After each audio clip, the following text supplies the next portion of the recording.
Hey everyone, welcome back to our channel. If you're new here, please subscribe. I'd really love that. If you're returning, how you doing? I'm going to keep going on with talking about food pantries because I feel that food pantries are literally a lifeline um, to a lot of us here in this country. As inflation continues to affect American consumers, it's the local food banks and the food pantries and the soup kitchens that are seeing increasing levels of demand. They are struggling to meet the demand, and food banks are facing unprecedented demand right now. Previous years have exceeded, and pantries are distributing 30% more food this year than last year.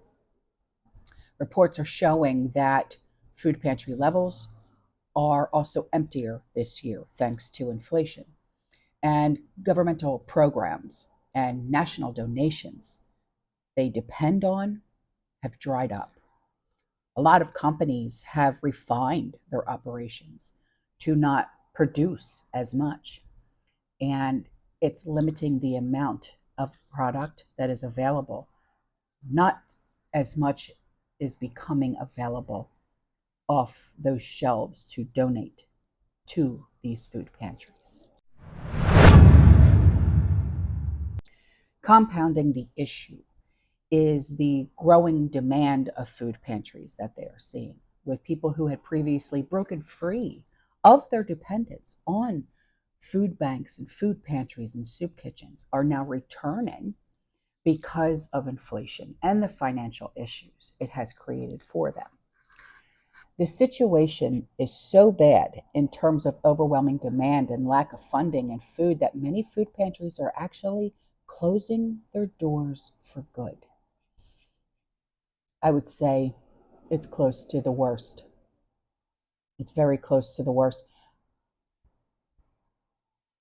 Uh, you know, when I say this is the close to the worst, I mean, you know that our country is hurting significantly due to inflation when food pantries are closing their doors. This is the worst. It really truly is.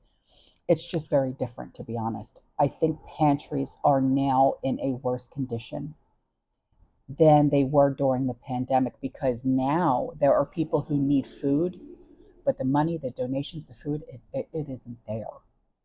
So the food banks themselves are also taking a hit when it comes to donations thanks to inflation. And the amount of donations has been dropping, maybe not necessarily the number of donations, but the average gift amount. They have definitely seen a decline in those gifts and the gift amounts. And I think that it speaks to those people who donate $100 to a food pantry.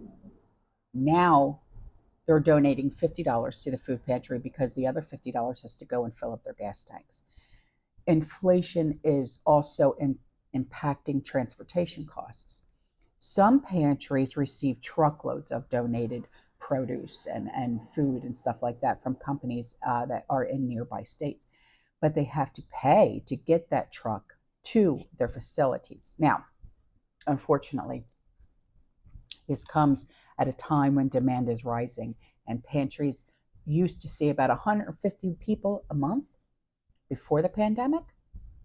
And although their numbers are have reached like over 1,000 during the height of the pandemic, they're still seeing about 600 people a month. The struggles so many food banks are facing right now reflect just how bad the economy really truly is. That's almost 1 in 3 people who are leaning on the food bank for some food, programming, services. That sends a message. And it sends a message that the economy is not doing well.